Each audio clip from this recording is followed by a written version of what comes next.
پیارے دوستو، ایک مرتبہ حضرت علی کے پاس ایک شخص آ کر کہنے لگا، یا علی شیر خدا، وہ کون سی عورت ہے جو گھر کے لیے منحوس ہوتی ہے؟ بس جیسے ہی یہ پوچھا گیا تو مولا علی نے فرمایا، اے بندہ خدا، اللہ نے کسی کو منحوس نہیں بنایا، لیکن افسوس یہ انسان کے اعمال ہی ہوتے ہیں جو انسان کی زندگی کو پریشانیوں میں دھکیل دیتے ہیں۔ تو ان سے پوچھا، یا علی، وہ کون سے کام ہیں؟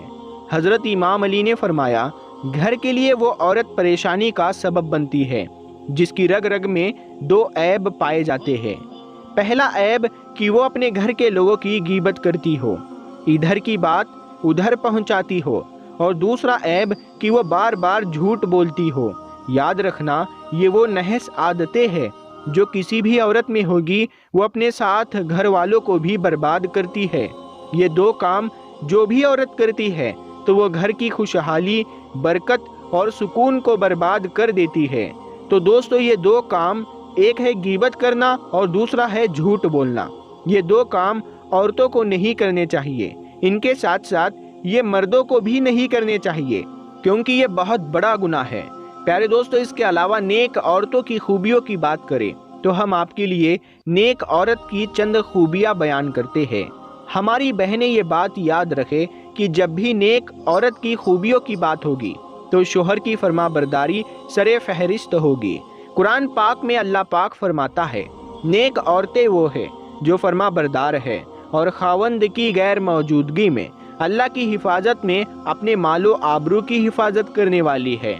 پیارے نبی صلی اللہ تعالی علیہ وسلم سے پوچھا گیا، سب سے بہترین عورت کون سی ہے؟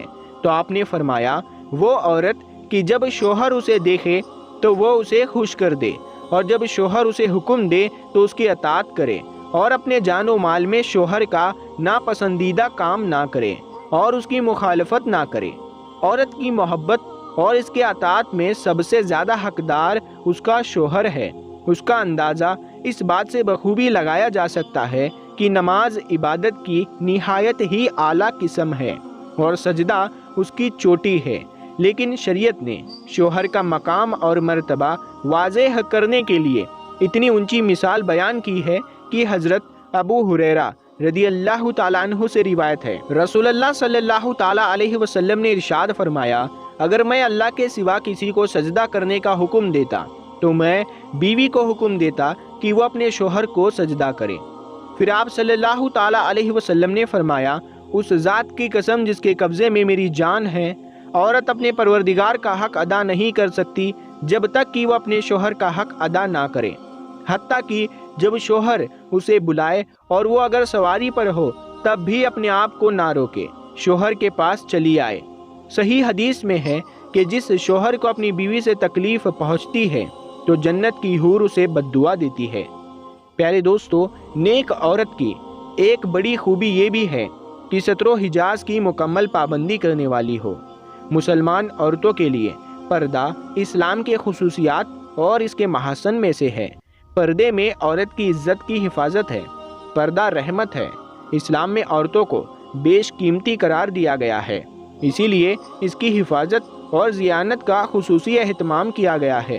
زمانہ جاہلیت میں پردے کا کوئی رواج نہیں تھا، پردہ صرف اور صرف اسلامی حکم ہے۔ یہاں پر ہم اپنی بہنوں کو یہ بات بتاتے چلے کہ شوہر کی اطاعت کتنی اہم ہے۔ قرآن و حدیث میں اس کی تاکید اس طرح سے آئی ہے کہ جو کام کرو اس میں اپنے شوہر کی اجازت حاصل کرو۔ چند حدیث آپ کے لیے عرض کرتے ہیں۔ نبی کریم صلی اللہ تعالی علیہ وسلم فرماتے ہیں، کوئی عورت اپنے شوہر کی غیر موجودگی میں اس کی اجازت کے بغیر نفلی روزہ بھی نہ رکھے۔ اس طرح عورت کے لیے حکم ہے شوہر کی اجازت کے بغیر کسی کو گھر میں داخل نہ ہونے دے، کیونکہ وہ حضور پاک صلی اللہ تعالی علیہ وسلم کا ارشاد ہے، جب بھی کوئی اجنبی مرد کسی غیر عورت کے ساتھ تنہائی میں ہوتا ہے تو اس میں تیسرا شیطان ہوتا ہے۔ اسی طرح ایک مسلمان مرد کو بھی چاہیے کہ کسی غیر عورت یا اجنبی عورت کے پاس اس کے شوہر کی غیر موجودگی میں نہ جائے۔ نبی کریم حضور پاک صلی اللہ تعالیٰ علیہ وسلم کا ارشاد ہے، کوئی مرد کسی اجنبی عورت کے ساتھ بغیر محرم کے تنہائی میں نہ بیٹھے۔ پیارے دوستو، عورت کی آواز بھی پردہ ہے، وہ اجنبی مرد سے ان شرائط کے ساتھ بات کر سکتی ہے۔ پہلی شرط یہ ہے کہ آواز میں لچک، مٹھاس نہ ہو۔ دوسری شرط صرف باقدر ضرورت بات کرے، جتنی ضرورت ہو اتنی بات کرے۔ تیسری شرط کہ پردے کی اوٹ سے بات کرے۔ اسی طرح شوہر کو بھی چاہیے کہ کسی غیر محرم سے بات نہ کرے، کسی غیر عورت سے بلا وجہ بات نہ کرے۔